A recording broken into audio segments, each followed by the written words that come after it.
Good morning class. Today we are going to start 3.2 जिसमें सबसे पहले हम डिविजिबिलिटी टेस्ट फॉर 2, 3, 4, 5, 6, 7, 8, 9 एंड 11 की जो डिविजिबिलिटी है वो हम चेक करेंगे कि किस नंबर से कौन सा नंबर डिवाइड होता है बट डिवाइड किए बिना। ठीक है, उसके लिए यहाँ पर हमारे पास एक टेबल है। Test of divisibility by 2।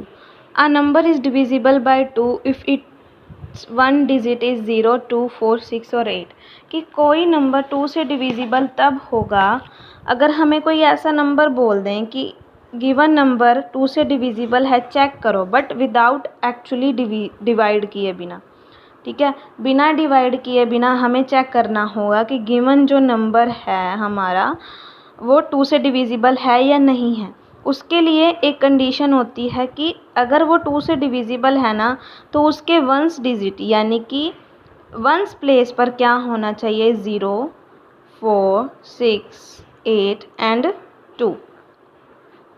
अगर ये नंबर हमें वंस प्लेस पर मिलते हैं दैट इज़ कि जो गिवन नंबर है हमारा 2 से डिविजिबल होगा।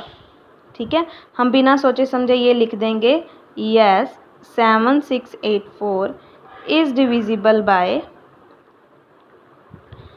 2 because it's one digit is 2। यहाँ पे वंस डिजिट क्या है, 4 है। ठीक है, तो 7684 it mean 7684 is divisible by 2 because its ones digit is 4, क्योंकि यहाँ पर वंस प्लेस पर हमें क्या मिला है, 4 मिला है।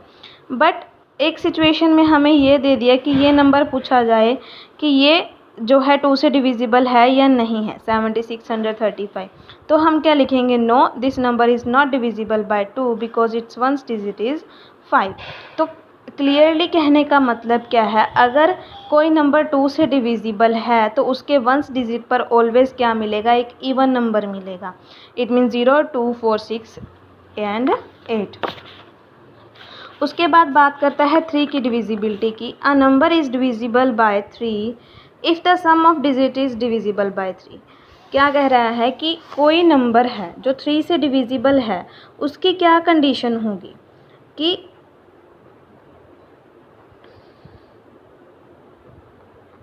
ये नंबर एक 3 से डिविजिबल है या नहीं है, ये हमें चेक करना है। तो उसकी कंडीशन क्या है कि जो इस नंबर की डिजिट्स का प्लस होगा, विच मीन्स 7 + 6 + 8 + 4, तो इसका जो प्लस आएगा वो कितना आएगा, 25। ठीक है, 8 और 4 12, 12 और 6 18 एंड 18 + 7 क्या हो जाएगा, 25। तो जो 25 है वो हमारा 3 पर डिविजिबल है या नहीं है, तो 25 है जो क्या है हमारा 3 पर डिविजिबल नहीं होता, इट मीन्स सी के टेबल पर नहीं आता। तो क्या होगा, ये हमारा नंबर क्या है, this number is not divisible by 3। तो हम क्या लिखेंगे, no 7684 is not divisible by 3 because its digit sum, या फिर ऐसे लिखेंगे, इट्स सम ऑफ डिजिट्स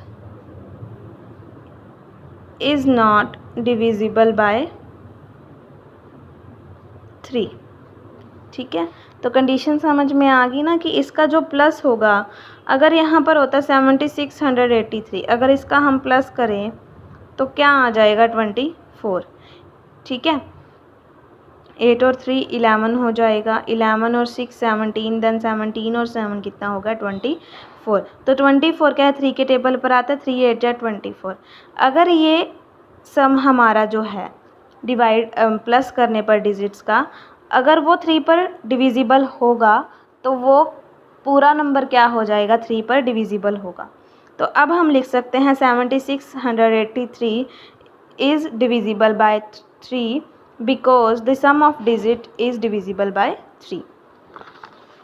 उसके बाद बात करता है 4 की डिविजिबिलिटी की। A number is divisible bye 4 if the number formed the last 2 digit is divisible bye 4।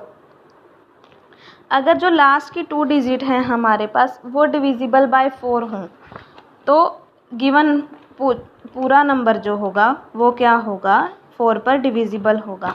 For example हमें दे रखा है 864, तो इसकी लास्ट की 2 डिजिट यानी कि 64 हमारा 4 पे डिविजिबल है या नहीं है, ये हम डिवाइड करके देखेंगे 4 पर। 4 1 जा 4, 6 में से 4 गए 2, देन 4 4 6 जा 24, ठीक है। इट मीन्स अगर 64 4 पर डिवाइड हो रहा है तो 864 इज़ ऑल्सो डिविजिबल बाय 4। तो 4 की कंडीशन क्या होगी, लास्ट की 2 डिजिट क्या होनी चाहिए, 4 पर डिवाइड होनी चाहिए। 5 क्या कह रहा है, 5 की डिविजिबिलिटी क्या कहती है, 5 अ number is divisible bye 5 if it's ones digit is either 5 और 0। 5 की डिविजिबिलिटी के लिए क्या पॉसिबिलिटी होनी चाहिए, उसके वंस प्लेस पर या तो 5 हो और या फिर 0 हो। जैसे कि दिस नंबर दिया गया है हमें 250, तो ये हमसे पूछे कि अगर डिविजिबल बाय 5 है या नहीं है, तो उसके लिए क्या है, वंस प्लेस पर 0 या 5 होना चाहिए। इसके प्लेस पर क्या है, 0 है, तो yes it is a divisible by 5 because its ones place is 0, ठीक है। उसके बाद 6 के डिविजिबिलिटी क्या है, a number is divisible bye 6 if the number is divisible by 2 and 3। हम क्या कह रहा है, 6 की डिविजिबिलिटी के लिए ना 2 and 3 की कंडीशन क्या करनी चाहिए, होल्ड करनी चाहिए। इट मीन्स कि 2 की कंडीशन क्या थी, वंस प्लेस पर क्या होना चाहिए, 0 2 4 6 and 8। और 3 की डिविजिबिलिटी हमें क्या कहती है, सम ऑफ डिजिट्स डिवाइडेड बाय 3। यानी कि 6 की डिविजिबिलिटी की कंडीशन क्या होगी, एक तो उसके प्लेस पर 0 2 4 6 8 होना चाहिए वंस प्लेस पर, और उसका जो प्लस है गिवन नंबर का वो किस पे डिविजिबल होना चाहिए, 3 पर होना चाहिए, ठीक है। उसके बाद 7 की डिविजिबिलिटी क्या कहती है, number is divisible bye 7 if the difference between twice the last digit and the number formed by remaining digit is either 0 और मल्टीपल ऑफ अ 7। कि जो लास्ट डिजिट है उसका ट्वाइस यानी कि उसको 2 से मल्टीप्लाई करके और जो बाकी का नंबर बचेगा उसमें से अगर माइनस करें या तो वो 0 आए या फिर मल्टीपल ऑफ अ 7 हो, तो वो क्या होगा, 7 पर डिविजिबल। फॉर एग्ज़ाम्पल हमें नंबर दिया गया 2975, इसका जो लास्ट डिजिट है इसका ट्वाइस यानी कि इसको 2 से मल्टीप्लाई करेंगे 10, और जो रिमेनिंग बच गया 5 को छोड़कर जो नंबर बचा उसमें से क्या करना है, हमें ये माइनस करना है 10 जो हमने लास्ट डिजिट का ट्वाइस करा, वो क्या आएगा 287। अब ये जो नंबर आएगा 287 इसे हम 7 से डिवाइड करके देखेंगे, 7 4 जा 28, देन क्या आएगा 7 7 1 जा 7। तो अगर ये डिफरेंस अगर 7 से डिवाइड हो जाए ना तो ये पूरा नंबर क्या होगा, हमारा 7 से डिविजिबल होगा। अब बात करते हैं हम 8 की। 8 की डिविजिबिलिटी क्या कहती है कि लास्ट की 3 डिजिट क्या होनी चाहिए, 8 पर डिविजिबल होनी चाहिए। जैसे कि हमें कोई नंबर दिया गया है 1456, तो लास्ट की 3 डिजिट यानी कि वंस टेंस और 100 प्लेस वाली वो क्या होनी चाहिए, 8 पर डिविजिबल होनी चाहिए। तो 8 पर डिवाइड करेंगे तो कितना आएगा, 8 5 जा 40, देन 5 देन 6 8 7 जा 56। अगर लास्ट की 3 पूरी डिजिट 8 पर डिवाइड हो रही हैं तो जो गिवन होल नंबर होगा वो भी क्या होगा, 8 पर डिविजिबल होगा। उसके बाद 9 में भी सिमिलर 3 की जगह कि सम ऑफ डिजिट क्या होने चाहिए, 9 पर डिवाइड होनी चाहिए। यानी कि अगर हम गिवन नंबर की डिजिट्स का सम करें अगर वो 9 पे डिवाइड हो जाए तो वो क्या होगा, 9 से पूरा नंबर क्या होगा, डिविजिबल होगा। 10 की बात करें तो अ number is divisible bye 10 if the one digit is 0। अब हम 10 का टेबल करें तो 10 2 जा 20 30, हम देखते हैं कि उसके हर एक मल्टीपल में वंस डिजिट पर क्या होता है, 0 होता है। तो बात है कि क्या करना है कि वंस डिजिट पर क्या होना चाहिए, 0 होना चाहिए, ठीक है। बस 10 की डिविजिबिलिटी तक करेंगे। 11 की डिविजिबिलिटी भी इजी है। A number is divisible by 11 if the difference between the sum of the digits and the odd places and the sum of digit at even places either 0 और अ मल्टीपल ऑफ अ 0। अब क्या करना है हमें कि sum of even places and odd places. अगर कोई number हमें गिवन है, for example 27, 8, 9, 6, sum of even places का मतलब क्या है, इसमें अगर हम काउंट करें तो ये फर्स्ट प्लेस पे है, सेकंड पे, 3 पे, 4 पे और 5 पे। इवन प्लेसेस यानी कि इवन नंबर कौन से होते हैं हमारे पास, 2 और 4, फिर 6 आता है, ठीक है। इवन नंबर का जो प्लस होगा यानी कि 9 + 7 वो कितना हो गया, 16। और ऑड नंबर का प्लस कितना हो गया, 1, 8 और 2, यानी कि 8 और 2 10 और 1 11। इसका डिफरेंस यानी कि 16 - 11 तो कितना आएगा, ये 5।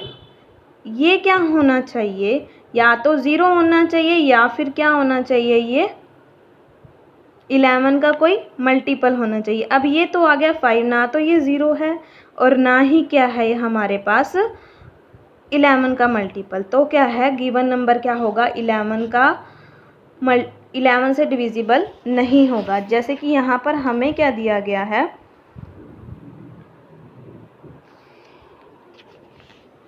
ठीक है। बट जैसे कि ये मैंने आपको एक एग्जाम्पल करवा दिया कि जिसमें हमारे पास 11 का डिविजिबल नहीं होगा इस नंबर का। जैसे कि हमें ये कोई नंबर गिवन हो, ठीक है, तो उसमें हम क्या करेंगे, ऑड प्लेसेस क्या है, 9 + 7 क्या है, 16, sorry even places, odd number क्या हो जाएंगे, 8 + 2 + 6 यानी कि 16। अगर इनका डिफरेंस करें तो क्या आ गया, 0। अगर ये जो डिफरेंस है हमारे पास 0 आ जाए तो ये गिवन नंबर क्या हो जाएगा, हमारे पास 11 से डिविजिबल होगा। जो फर्स्ट मैंने एग्जांपल करवाया था वो इस नंबर के अकॉर्डिंग करवाया था। जैसे कि 9 + 7, इसमें अगर हम देखें तो फर्स्ट, सेकंड, थर्ड, फोर्थ और फिफ्थ प्लेस पर, फर्स्ट प्लेस पर इवन प्लेसेस पर क्या है, 9 और 7 यानी कि 2 और 4 प्लेस पर। और अगर ऑड की बात करें तो 1, 3 और 5 प्लेस पर क्या है, 2 और 8 और 1। तो ये आपको दोनों तरह की एग्जांपल करवा दी। तो आज के लिए हम सिर्फ ये डिविजिबिलिटी ही पढ़ेंगे कि डिविजिबिलिटी क्या होती है और नंबर की डिविजिबिलिटी की कंडीशंस क्या हैं। तो ये आपको अच्छे से रीड आउट करनी है और देन नेक्स्ट लेक्चर में हम क्या करेंगे, 3.2 स्टार्ट करेंगे। Thank you and have a nice day.